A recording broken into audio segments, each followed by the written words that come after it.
नमस्कार मित्रांनो, स्वागत आहे तुमच्या एका नवीन व्हिडिओमध्ये। आज आपण आलो आहोत देवधर क्लासेस येथे। माझ्यासमोर साक्षात देवधर सर आहेत। त्यांचं नाव संदीप देवधर आहे। ही माझ्या आयुष्यातली पहिली वेळ अशी आहे ज्यावेळेस मी एका गुरुचा किंवा एका शिक्षकांचा एक इंटरव्ह्यू म्हणा किंवा त्यांच्यासोबत एक बोलणं करतोय। तर खूप मजा येणार आहे आणि जे 10वी 12वीचे जे विद्यार्थी आहेत, आपले विद्यार्थी मित्र आहेत, त्यांच्यासाठी पण हा इंटरव्ह्यू खूपच मोलाचं मार्गदर्शन आणि गायडन्स म्हणून ठरणार आहे। तर नमस्कार सर, स्वागत आहे तुमचं उद्योगामध्ये। सर मला एक सांगा, सगळ्यात पहिलं तर तुमचा थोडक्यात परिचय करून द्या। मी संदीप देवधर, मगाशीच त्यांनी माझं नाव सांगितलं।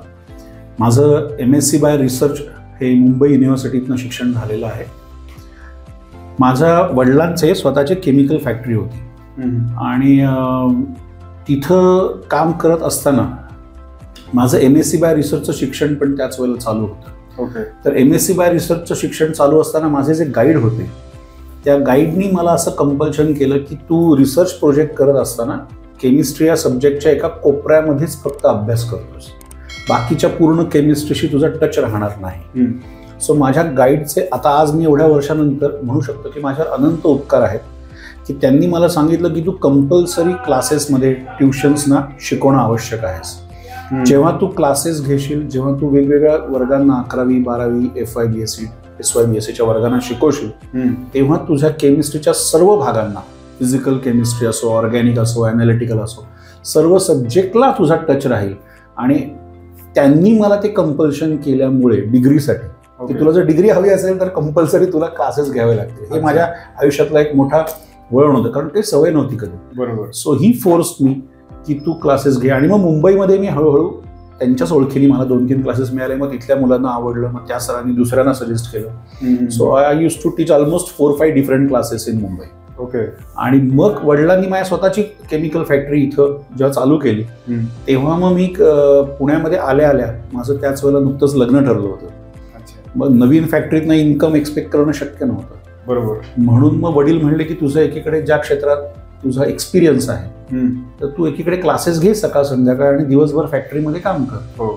आणि ह्याच्यात मी पुन्हा पुण्यात आल्यानंतर वेगवेगळ्या क्लासेसना अप्रोच झालो, तिथं सेट झालो आणि तिथं माझं काम एवढं वाढत गेलं की हळूहळू माझं फॅक्टरीत जाणं बंद झालं आणि माझं हे मेन कार्यक्षेत्र ठरलं। सो अशा रीतीने आज ऑलमोस्ट आय कॅन से की पुण्यात 25 वर्ष माझी होतील ह्या वर्षी क्लासेस सुरू करू। चांगली गोष्ट। आणि सर, या 25 वर्षाच्या कालावधीमध्ये किती ठिकाणी आपले क्लासेस सुरू आहेत? आम्ही आता ऑलरेडी 5 ब्रांचेस, ज्याच्यात लक्ष्मी रोड जे आहे आमची ते मेन ब्रांच आहे। त्याच्या व्यतिरिक्त सातारा रोड, सिंहगड रोड, पिंपरी चिंचवड, हडपसर, सांगवी येथे आमची आता नवीन ब्रांच आम्ही ह्या वर्षी ओपन करत आहोत। इथं 11वीच्या निमित्ताने आम्ही पदार्पण करत आहोत। हे मुद्दा म्हणून मी इथं सांगू इच्छितो। अरे वा, खूप छान। सर मला एक सांगा, आता 10वी 12वीच्या परीक्षा तोंडावर येत आहेत, बरोबर? तर 10वीच्या विद्यार्थ्यांसाठी किंवा 12वीच्या विद्यार्थ्यांसाठी त्यांना एक काय मार्गदर्शन करावं किंवा काय सल्ला द्याल त्यांना? या प्रश्नाचं उत्तर थोडं विस्तारित असेल हे लक्षात घ्या। ओके। थोडक्यात सांगता येणार नाही। सगळ्यात पहिल्यांदा मी आधी 10वीच्या विद्यार्थ्यांबद्दल नक्की 10वीच्या अगोदर सांगूया आणि मग मी 12वीच्या विद्यार्थ्यांबद्दल बोलतो। चालेल। याचं कारण असं आहे की तुम्ही फक्त 2 वेळचं व्यवस्थित खा, व्यवस्थित झोप घ्या आणि रोज रिव्हिजन करा, एवढं पुरेसं नसतं। त्या विद्यार्थ्यांनी वर्षभर जो काही अभ्यास केला असेल तर त्याच्यात 2 कॅटेगरी असतात। काही मुलं सिन्सिअरली करतात पहिल्यापासून, काही मुलं त्यांचे प्रिलिम पहिली झाल्यानंतर डोळे उघडतात की अरे बापरे, फक्त 65, 70, 75% पडले आणि बाकीच्या मुलांना 85, 90 पडले, मला काहीतरी करायला पाहिजे, अजून 1 महिना बाकी आहे। अशा मुलांसाठी मी थोडंसं वेगळं सांगेन। ज्यांनी ऑलरेडी सिन्सिअरली अभ्यास केलेला आहे 10वीच्या विद्यार्थ्यांनी, मी त्या विद्यार्थ्यांना असं सांगेन की मुलांना तुमचे आता जे काही मार्क पडलेले असतील प्रिलिमला, पहिल्या प्रिलिमला, अजून कदाचित अजून एक प्रिलिम शक्य आहे होणं त्यांची, तर त्याच्यात पहिल्यांदा त्या पेपरचं अनालिसिस करा की तुमचे जे काही 80-85% आसपास मार्क असतात तर त्यातले कुठला पार्ट तुमचे मार्क कमी पडतायत, तो पार्ट लोकेट करा प्रत्येक विषयातला। मग तो फिजिक्सचा पार्ट असेल सायन्समध्ये, किंवा केमिस्ट्रीच्या रिॲक्शनचा भाग आहे का, बायोलॉजी मधल्या माझ्या काही कन्सेप्ट का डायग्राम्स चुकत आहेत का, असंच प्रत्येक सब्जेक्टमध्ये त्यांनी प्रॉपर अनालिसिस करणं आवश्यक आहे। म्हणजे जॉमेट्रीचा पार्ट चुकतोय का, अल्जिब्राचा पार्ट चुकतोय नक्की, आपण कुठे मिस्टेक्स करतो, म्हणजे सेल्फ अनालिसिस। करेक्ट। हे त्यांनी पहिल्यांदा या पेपरवरनं करणं आवश्यक आहे आणि त्याच्यानंतर त्याच्यावरती थोडी अजून प्रॅक्टिस पेपर्स सोडवणं आवश्यक आहे, जेणेकरून आपल्या शिक्षकांकडनं ते करेक्ट करून घेऊन की आता माझं हे चुकत होतं आणि आता मी हे पुन्हा तयार करून हे लिहिलेलं आहे, तर आता माझं बरोबर येत आहे का, हे बोर्डाच्या परीक्षेला जाण्याआधी त्यांनी करेक्शन करणं आवश्यक आहे. सो आता त्यांच्यासाठी कीवर्ड काय आहे, तर more practice papers after learning the mistakes. आधी चुका समजून घ्यायच्या. मी सगळ्या मुलांना, ज्यांनी अभ्यास केला नाहीये त्यांना सुद्धा आणि ज्यांनी अभ्यास केला त्यांना सुद्धा एक बेसिक गोष्ट प्लीज सांगू इच्छितो. मित्रांनो, ही गोष्ट नक्की लक्षात ठेवा की प्रत्येक वेळेला व्यक्तीला ना दुसऱ्या गोष्टींवरती चुका ढकलायची सवय असते. हो, की ना हे झालं म्हणून मला मार्क कमी पडले, ना हे जरा आमच्या घरात प्रॉब्लेम होते म्हणून मार्क कमी पडले, ना माझी तब्येत बरी नव्हती ना म्हणून मला मार्क कमी पडले, नाही माझं हे शिकवूनच झालं नव्हतं म्हणून मार्क कमी पडले. हे सगळं कीप इट असाइड. पहिल्या आधी हे डिसाईड करा की मी किती अभ्यास केला आणि किती करायला पाहिजे होता. सो त्याप्रमाणे माझा अभ्यास तेवढा खणखणीत तयार झालाय का बोर्ड एक्झामला अपिअर होण्यासाठी. एकदा का तुम्ही चुका ऍक्सेप्ट केल्यात की तिथून प्रगतीला सुरुवात होते. सो ज्यांनी अभ्यास केलाय त्यांच्यासाठी सुद्धा आणि ज्यांनी केलेलं नाही त्यांच्याकडे 1 महिना आहे. सो त्यांनी पण अजिबात नर्वस व्हायचं नाहीये आणि इथून पुढचा महिन्यातला प्रत्येक मिनिट आणि मिनिट त्यांना कसा वापरता येईल चांगल्या पर्सेंटेजच्या दृष्टीने. तुम्हाला थोडाच वेळ असेल तर एक महत्वाची गोष्ट सांगतो. नक्की सर, नक्की आवडेल. 10वीच्या पर्सेंटेजवरती फार आयुष्यात खूप काही ग्रेट गोष्ट अवलंबून आहे असं नाही, पण मी तुम्हाला हे महत्वाचं सांगू इच्छितो की 10वीच्या परीक्षेचे मार्क हे पुढच्या अनेक गोष्टींसाठी एक मापदंड म्हणून वापरले जातात, एक स्टँडर्ड म्हणून वापरले जातात. तुम्हाला उदाहरण देतो. 11वीत एखादा मुलगा माझ्याकडे 75% आहे आणि एखादा 95% मुलगा आहे, तर जेव्हा आम्ही त्यांना जेई ऍडव्हान्सच्या एक्झामसाठी एखादी एंट्रन्स टेस्ट द्यायला लावतो तर 75%च्या मुलाला हुशारी खूप असेल पण अभ्यास केला नसेल म्हणून मार्क कमी असतील, पण त्याला त्या एंट्रन्सला सुद्धा कदाचित अपिअर करून दिलं जाणार नाही, कारण अरे तुला 75% तुझ्या अभ्यासाची वृत्ती नाहीये, तू असं कर, तू ही परीक्षाच देऊ.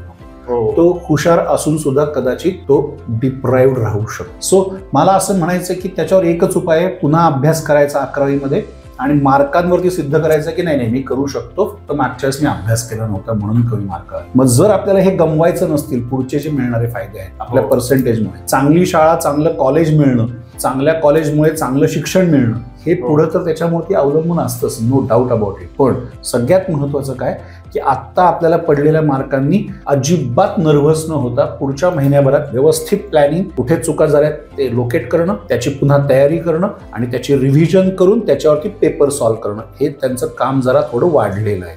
सो ह्या 4 टप्प्यात जर ते गेले तर त्यांचं पर्सेंटेज अजून 15-20% 110% वाढतं. अशी अनेक उदाहरणं माझ्यासमोर आहेत. प्रॅक्टिस पेपर्सचा जो 4था पॉइंट आहे, देवधर क्लासेसनी खास 10वीच्या विद्यार्थ्यांसाठी आमच्या 6ही ब्रांचवर त्यांना ह्या पेपर्सच्या चांगल्या प्रतीच्या क्वेश्चन्सची तयारी व्हावी म्हणून आमच्या 6ही ब्रांचवरती 10वीच्या विद्यार्थ्यांसाठी संपूर्ण विनामूल्य अशी टेस्ट सिरीज डिझाईन केलेली आहे. त्या टेस्ट सिरीजच्या सर्व तारखा ह्या आमच्या deodharclasses.in या वेबसाईटवरती सगळ्यांना बघायला मिळतील. सो विद्यार्थी मित्र, कृपया तुम्ही त्या deodharclasses.in वर जाऊन प्रत्येक तुमच्या घराजवळ जी कुठली ब्रांच आहे तिथल्या सगळी माहिती त्या तुम्हाला वेबसाईटवर मिळणार आहे. त्या टेस्ट सिरीजचा जरूर फायदा उठवा.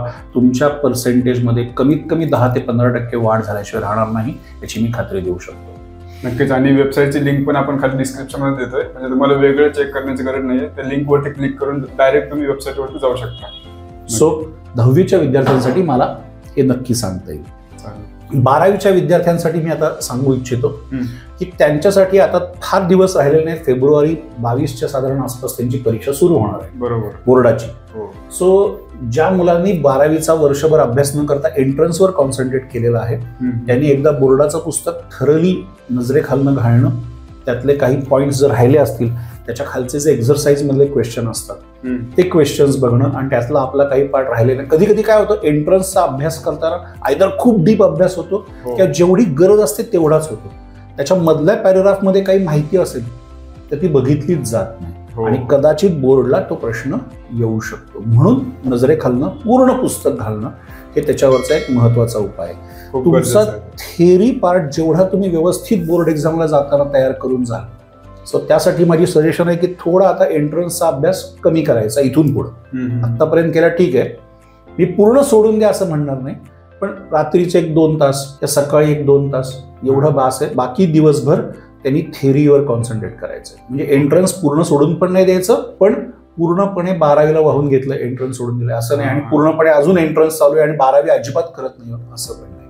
सो आता मेजर टाइम त्यांनी पुस्तक, टेक्स्टबुक महाराष्ट्र बोर्डाचं ह्याच्यावर कॉन्सन्ट्रेट करायचं. त्याचा फायदा असा होईल की बोर्ड एक्झाम झाल्यानंतर जेव्हा ते क्रॅश कोर्सला येतील, क्रॅश कोर्स हा बोर्ड एक्झाम संपल्यानंतर एंट्रन्स एक्झाम ज्या त्यांच्या आहेत, सीईटी असो, जेई असो, नीट असो, याच्या मधला जो 1.25 महिन्याचा पिरियड आहे, त्या पिरियडमध्ये ते पुन्हा एकदा एंट्रन्सची रिव्हिजन करायला लागतं. तेव्हा जर माझा थेअरी पार्ट अजून हा राहिलाय, तो राहिलाय असं झालं तर मग एंट्रन्सचा अभ्यास केला. बरोबर. सो त्या दरम्यानच्या 1.25 महिन्यात मी फक्त एंट्रन्सवर कॉन्सन्ट्रेट करता आलं पाहिजे. थेअरी माझी आता बोर्ड दरम्यान, बोर्ड एक्झामच्या साठी माझी सगळी तयार झाली.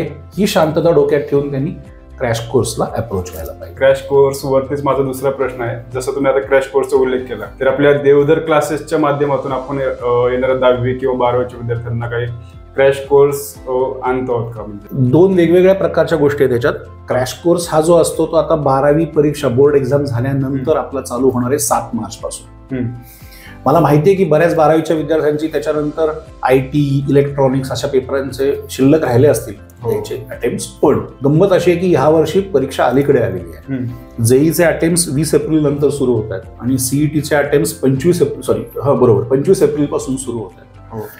मग मला सांगा, जर 20 एप्रिलला जेईचा अटेम्प्ट सुरू होणार असेल तर माझ्याकडचा क्रॅश कोर्सचा सिलेबस, एंट्रन्सचा जी रिव्हिजन होते पूर्ण, ती 15 एप्रिल पर्यंत संपायला पाहिजे. बरोबर. सो मी जेवढा लवकर चालू करेन क्रॅश कोर्स, म्हणून 7 मार्च जेव्हा सगळे फिजिक्स, केमिस्ट्री, मॅथ्स, बायो आणि जॉग्राफी हे मेन पेपर संपल्यानंतर आपण 7 मार्चला क्रॅश कोर्स चालू करतोय. तो 15 एप्रिल पर्यंत सिलेबस संपवणं. त्या दरम्यान दररोज chapter wise test, weekly full portion test, आणि सगळ्यात शेवटी 15 एप्रिल पासून 20 एप्रिल पर्यंत फुल पोर्शन टेस्टची एक टेस्ट सिरीज. असा भरगतचा कार्यक्रम आमच्याकडे आहे. त्याच्यात रेग्युलर पूर्ण सिलेबसची रिव्हिजन रोजच्या लेक्चर्सच्या स्वरूपात होणारच आहे. 11वीच्या चॅप्टर्सवरती पुन्हा एकदा रिव्हिजन होणार आहे त्यांची. त्याच्यावरती चॅप्टर वाईज टेस्ट होणार आहे. वीकली टेस्टमध्ये त्यांना असं कळेल की मला अजून काय करायला पाहिजे, मग पुढच्या फुल पोर्शन टेस्टमध्ये अजून काय करायला पाहिजे, असं करत करत आपण त्यांना 15 एप्रिल पर्यंत नेणार. आणि मग सलग टेस्ट सिरीज दिल्यानंतर त्यांची पेपराची भीती निघून जाते. टाइम मॅनेजमेंटचं त्यांना स्वरूप कळतं. हे 12वीच्या विद्यार्थ्यांसाठी. आणि 10वीची बोर्डाची एक्झाम संपल्यानंतर देवधर क्लासेसच्या सर्व ब्रांचेसवर, 6च्या 6 ब्रांचवर, नवीन चालू होणाऱ्या सांगवी ब्रांच सकट आम्ही ब्रिज कोर्स चालू करणार आहोत. ह्या ब्रिज कोर्सचा पर्पजच हा आहे की 10वीचा सिलेबस आणि 11वी सायन्सचा सिलेबस याच्या मधली जी गॅप आहे, ही जी तफावत आहे, एकदम 11वी मी जून मध्ये चालू केली आणि कॉलेज सुरू झालं आणि एकदम युनिट टेस्ट चालू झाल्या आणि माझ्या अंगावर आलं की अरे केवढं भयंकर आहे, असं होऊ नये. त्यांची ती भीती जावी, अरे हे 10वीच्या पुढेच कंटिन्युएशन आहे, थोडं सिलेबस जास्त आहे, मग त्याचा अभ्यास मी आधीपासून केला तर मी कॉलेज चालू झाल्यानंतर मी जरा थोडासा रिलॅक्स राहील, मला प्रेशर येणार नाही. सो 10वीला 11वीशी मेनली कनेक्ट करणं, त्यांच्या काही बेसिक कन्सेप्ट जर 10वीतल्या अजून नीट नसतील झाल्या तर त्या घासून घेणं, त्याच्यातला जो काही बेसिक मिनिंग आहे. कधी कधी असं होऊ शकतं की 10वीच्या मुलांमध्ये मार्क मिळवण्याच्या त्या रेसमध्ये पळताना काही काही गोष्टी ह्या नुसत्या रट्टा मारल्यासारख्या तयार होतात. त्याच्या कन्सेप्ट क्लिअर असतीलच असं नाही, तर त्या कन्सेप्ट क्लिअर करणं की ज्याच्यावरती त्यांचा 11वी आणि 12वीची इमारत उभी राहणार आहे. सो मुळात त्या ब्रिज कोर्सचा मेन पर्पज आहे त्यांचा पाया भक्कम करणं. सो 10वीतून 11वीत जाणाऱ्या विद्यार्थ्यांसाठी सायन्सला तो 2 महिन्याचा कोर्स ऑलमोस्ट आपला आहे सांगवी ब्रांचसाठी, आणि बाकीच्या ठिकाणी 1 महिन्याचा कोर्स आपण तो ठेवलेला आहे. ओके, खूप चांगली गोष्ट आहे सर. नक्की सर्व विद्यार्थ्यांनी डेट कन्फर्म करून ठेवा. आणि आमचा जो ह्या 5 ब्रांचवर जो ब्रिज कोर्स आहे, जो 10वी नंतरच्या विद्यार्थ्यांसाठी आहे, तो आमचा 22 एप्रिलला सुरू होतो आहे. आणि जो सांगवी ब्रांचसाठीचा जो कोर्स आहे तो आपला लगेच 15 एप्रिलला सुरू होतो आहे. जेवढे सरांनी मेन्शन केलेले आहेत कोर्सेस असतील किंवा बॅचेस असतील, त्याची सगळ्यांची माहिती आपण खाली डिस्क्रिप्शन मध्ये देतोय, एकदा नक्की चेकआउट करा. सर, यामध्ये अजून एक छोटासा क्वेश्चन मला ऍड करायचा आहे की 10वीचे विद्यार्थी असतील किंवा 12वीचे विद्यार्थी असतील, तर प्रत्येकाचं एक ठरलेलं असतं, किंवा मी पण त्याच फेजमधून आलो 10वी 12वीच्या, वेळेचे मॅनेजमेंट किंवा टाइम टेबल बनवतो कोणी स्वतःचं बनले, तर टाइम मॅनेजमेंट कसं करायचं अभ्यासाचं, किंवा आता 1च महिना राहिला, त्यांचं काही मुलांचं झालं असेल किंवा काहींचं नाही झालं, काहींना 1 महिन्यामध्ये कव्हर करायचे, रिव्हिजन करायचे, त्यांच्यासाठी काय सांगतो? टाइम मॅनेजमेंट हा भाग जो आहे ना, कारण ह्या विद्यार्थ्यांचं कुठल्या ना कुठल्या शाळेमध्ये किंवा क्लासमध्ये आता सध्या टेस्ट सिरीज चालू आहे. जसं देवधर क्लासने आपली टेस्ट सिरीज ठेवलेली आहे 10वीच्या विद्यार्थ्यांची. ते टेस्ट सिरीजचा फायदा करून घेणं, त्या टेस्ट सिरीजचं अनालिसिस करणं आणि मग दिवसाचा उरलेला वेळ जो आहे त्याच्यामध्ये मी मगाशी सांगितलं त्या पद्धतीने माझ्या चुका काय झाल्यात, अजून मला काय परफेक्ट पाहिजे हे तज्ज्ञ शिक्षकांकडनं समजून घेणं खूप महत्वाचं आहे. त्याची स्वतः असेसमेंट 10वी लेव्हलच्या मुलांना करता येईल असं मला वाटत नाही. त्या विद्यार्थ्यांनी तज्ज्ञ शिक्षकांचं मार्गदर्शन त्यासाठी घ्यायला पाहिजे की माझे मार्क कुठे गेले, आणि मग त्याची तयारी दिवसातलं किमान माझं असं म्हणणं आहे की जो काही 6 ते 8 तास अभ्यास ते करणार आहेत तो सलग न करता जरी त्यांनी 2-2 तासाचे 3 स्लॉट किंवा 1.5 तासाचे 4 स्लॉट केले, पण सलग 1.5 ते 2 तास अभ्यास करताना त्याच्यात उठायचं नाही जागेवरनं. असं जर प्लॅनिंग करून अभ्यास केला तर त्याचा फायदा नुसता 10वीत नाही तर पुढे 11वी आणि 12वीत पण त्यांना डेफिनेटली मिळेल. आणि एकदा सवय लागली तर नंतर पुढचे त्याला आम्ही बैठक असं म्हणतो, ती बैठक त्यांची पक्की होऊ शकते. आता त्यांचा अजून जे मिळालेले मार्क आहेत ते मार्क वाढवणं हे जे त्यांच्यासमोर एक इनिशिएटिव्ह आहे ना, तो त्यांना गिअर अप करायला कारणीभूत आहे आणि म्हणून ते आत्ताच ती बैठक बसवणं त्यांना शक्य आहे. सर, मला दुसरा एक प्रश्न असा आहे, सध्या मार्केटमध्ये रोज नवनवीन क्लासेस येत आहेत किंवा बऱ्याच क्लासेसच्या फ्रँचायझीज येत आहेत. म्हणजे एक प्रकारे आपण म्हणू शकतो की क्लासेसचं सध्या कॉर्पोरेटायझेशन झालेलं आहे. त्याबद्दल तुमचं काय म्हणजे स्टान्स आहे, तुमचं काय म्हणणं आहे? खरं म्हणजे महेश, मी तुम्हाला अगदी मनापासून सांगतो की देवधर क्लासेसमध्ये एखाद्या पालक किंवा विद्यार्थी क्लासची माहिती घेण्यासाठी येतात. माझ्या सर्व स्टाफला माझं सांगणं असतं की तुम्ही आपल्या क्लासमध्ये आपण जे चांगलं करतो आणि वर्षानुवर्ष आपण जो पॅटर्न राबवतो त्यात आपण दरवर्षी जे काही नवीन ऍडिशन करतो, अपग्रेडेशन करतो, हे सगळं समजावून सांगतो. दुसऱ्या क्लासमध्ये काय वाईट होतं, काय चालत नाही का, काय घेत नाही हे सांगणं खरं म्हणजे संयुक्तिक नसतं आणि आम्ही तसं सांगतही नाही पालकांना. हे चांगलं नाही. पण तुम्ही प्रश्न जो विचारलेला आहे त्याचं उत्तर मला का द्यायचं आहे ह्याचं एक कारण आहे. आता त्याचं कारण असं आहे की ह्या काही चुकीच्या प्रॅक्टिसेस ज्या बाहेर सुरू झालेल्या आहेत त्यांनी अनेक चांगले विद्यार्थी किंवा पालक नाडले जात आहेत. खूप त्यांची फसवणूक होती आणि कुठंतरी मला असं सांगितलं जातं त्याच्यामुळे की नाही सर तुम्ही हे बोला, कित्येक पालकांना त्याच्याशिवाय हे कळत नाहीये आणि ते नावावर जात आहेत किंवा पिअर प्रेशर की माझ्या ह्या 4 मित्रांनी ना त्यांनी असं बघितलं म्हणून ते गेले. छानपैकी छान सजवलेलं रिसेप्शन काउंटर होतं, डेकोरेशन एकदम छान डेकोरेशन होतं, सगळ्यांनी सूट बीट घालून ऍडमिशन दिली आम्हाला खूप सुहास्य वदनाने. प्रॉब्लेम असा होतो की ह्या कॉर्पोरेटायझेशनचं एक टिपिकल पॅटर्न आहे. तुम्ही जेव्हा एखाद्या विद्यार्थ्याला अशा एखाद्या कॉर्पोरेट लेव्हलच्या क्लासमध्ये ऍडमिशन घेता, केवळ नावावर जातात, त्यातले पुण्यातले आपल्या शहरातले किती रिझल्ट असतात ते कधीच कळलेलं नसतं, पहिली गोष्ट. दुसरी महत्वाची गोष्ट हे लक्षात घ्या की जेव्हा तुम्हाला तुमच्या विद्यार्थ्याला एखादा सब्जेक्ट त्याच्याबद्दल त्याची गोडी निर्माण व्हायला लागते, एखादा शिक्षक त्याच्याबरोबर कनेक्शन व्हायला लागतं, तर ह्या क्लासेसमधला सगळ्यात बेसिक फंडामेंटल गोष्टच ही आहे की 4 चॅप्टर शिकून झाले, शिक्षक बदलला जातो, तो पुढच्या ब्रांचवर, मग नवीन शिक्षक येतो पुढच्या ब्रांचवर. म्हणजे माझं त्या शिक्षकाबरोबर कनेक्ट होईपर्यंत शिक्षक बदलून दुसरा, असं जर दर 3 ते 4 चॅप्टर नंतर नवीन शिक्षक तिथे येणार असतील तर मला सांगा त्या विद्यार्थ्याचं तो सब्जेक्ट बद्दलची जी आवड आहे ती वाढेल का ती कमी होईल? ती कमी होईल. बरं, सगळ्याच शिक्षकांची शिकवण्याची पद्धत आणि त्यांची समजावून सांगण्याची पद्धत सेम असेल का? सो आपण ज्याच्याबरोबर कम्फर्टेबल आहोत तोच शिक्षक मला का नाही मिळू शकत, तर ते त्यांच्या सिस्टीममध्ये बसत नाही.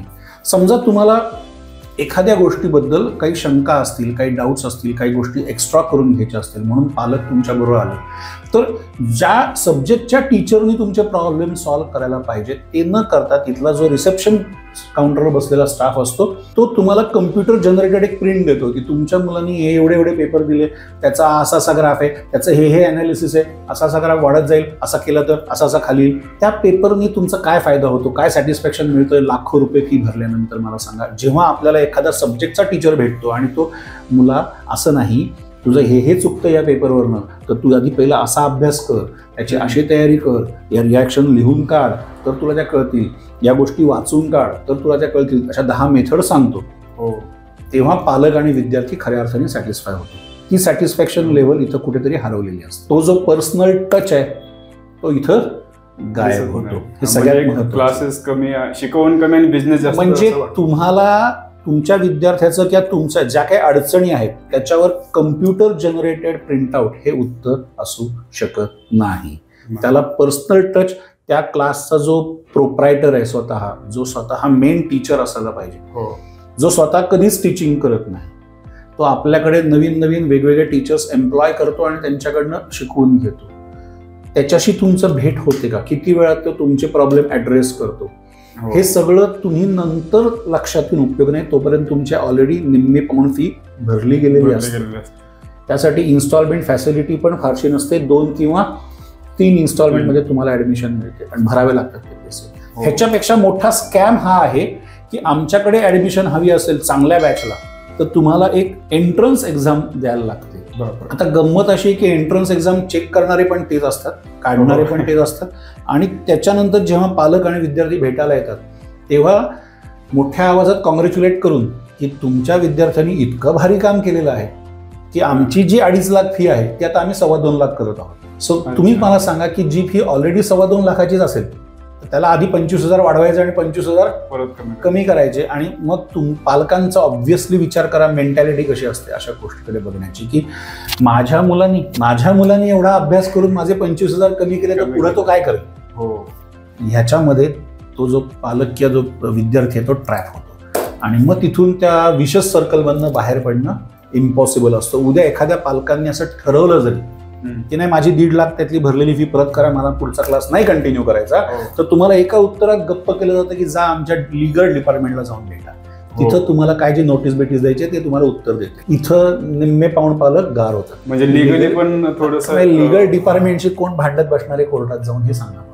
शक्य म्हणजे मुलाचं करिअर मध्यमवर्गीय पालकांसाठी तर शक्यच नाही. म्हणजे जास्त पैसे भरून आपण ते स्टेकला लावतो, ही दुर्दैवाची गोष्ट आहे. खरं म्हणजे हे कोणीतरी त्या पालकांना एज्युकेट करणं आवश्यक असतं, ते केलं जात नाही. आणि माझ्यासारखे शिक्षक हे बोलायला कुठेतरी कचरतात की का बोलावं ना मी इतरांबद्दल, मी माझ्याबद्दल जे काय चांगलं आहे ते सांगितलं पाहिजे आणि तेच योग्य असायला पाहिजे. पण इतक्या पालकांची फसवणूक होते म्हणून मला आज हे बोलावं लागतं. तुम्ही म्हणता ते एकदम मी सहमत असेल तुमच्या मताबद्दल, पण कोणीतरी एक सायलेन्स ब्रेक केलं पाहिजे, कोणीतरी आवाज उठवला पाहिजे. आणि आवाज उठवण्यापेक्षा पण जे सत्य आहे ते लोकांना कळणं खूप गरजेचं असेल. नाहीतर जे रिक्षा चालक असतील किंवा हातगाडी चालक असतील खूप कर्ज काढून मुलांना शिकवतात, त्यांच्यासाठी खूप सगळं वाया जातं आणि त्यांच्यापर्यंत ही गोष्ट पोहोचणं खूप गरजेचं आहे.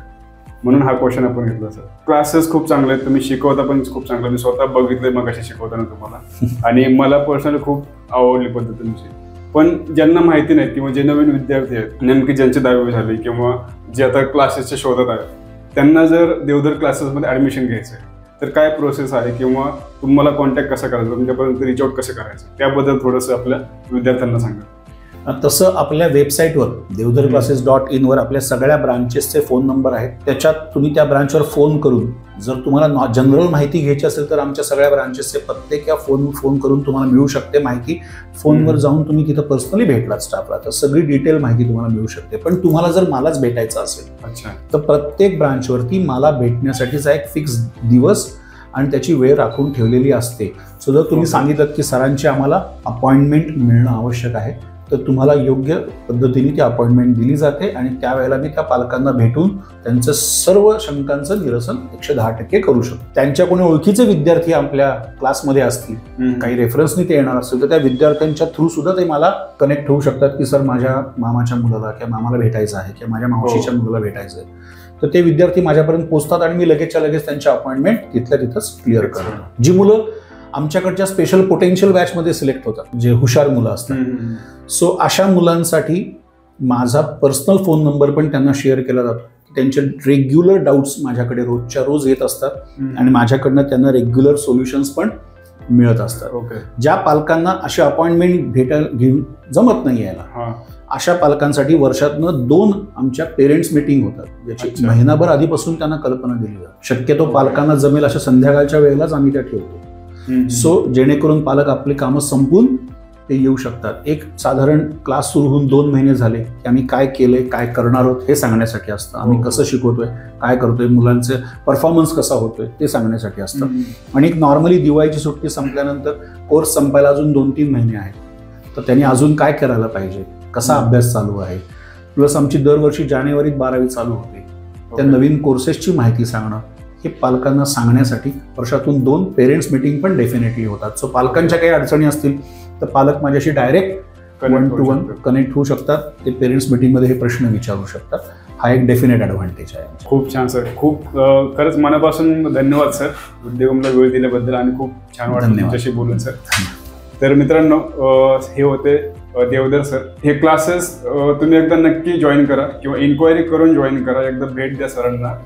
सरांचे 6 ऑफिस आहेत पुण्यामध्ये. कुठल्याही ब्रांचमध्ये जाऊन व्हिजिट करा, चौकशी करा. बाकी जे क्लासेसमध्ये विद्यार्थी आहेत त्यांना एकदा विचारा कसे वाटतात, त्यानंतर ॲडमिशन घ्या. असं काहीच नाही आहे. आणि सगळ्यात महत्त्वाचं म्हणजे माहिती म्हणजे जे काही अपकमिंग येणारे टेस्ट असतील, टेस्ट आहेत, काही कोर्सेस आहेत, क्रॅश कोर्स असेल किंवा ब्रिज कोर्स असेल 11वीच्या विद्यार्थ्यांचा, आम्ही त्या 10वीच्या विद्यार्थ्यांसाठी घेत असलेली टेस्ट सिरीज असेल, त्या सगळ्याच्या डेट्स आमच्या वेबसाईटवरती devdharclasses.in वरती आपल्याला सगळं सापडेल. सर्व तारखांची माहिती पण आपल्याला तिथं सापडेल आणि सर्व ब्रांचेसचे फोन नंबर पण सापडेल. आणि ही जेवढी शक्य आहे तेवढी माहिती आपण खाली डिस्क्रिप्शनमध्ये पण देतो, तिथे एकदा चेक करा.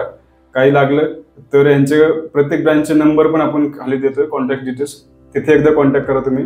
आपल्या उद्योगम चॅनल प्रमाणे सरांचा एक विद्यार्थ्यांच्या मदतीसाठी तयार केलेलं एक चॅनल आहे, देवधर क्लासेस, बरोबर सर? त्या चॅनलची लिंक पण मी खाली डिस्क्रिप्शनमध्ये देतोय. एकदा नक्की चॅनलला व्हिजिट करा, चॅनलवरचं कंटेंट पहा, खूप छान आहे. आणि सरांच्या चॅनलला नक्की सबस्क्राईब करा. आणि हा व्हिडिओ तुम्हाला कसा वाटला एकदा नक्की सांगा कमेंट्स बॉक्समध्ये. आणि तुमच्या मित्रमैत्रिणींसोबत देखील हा व्हिडिओ शेअर करा.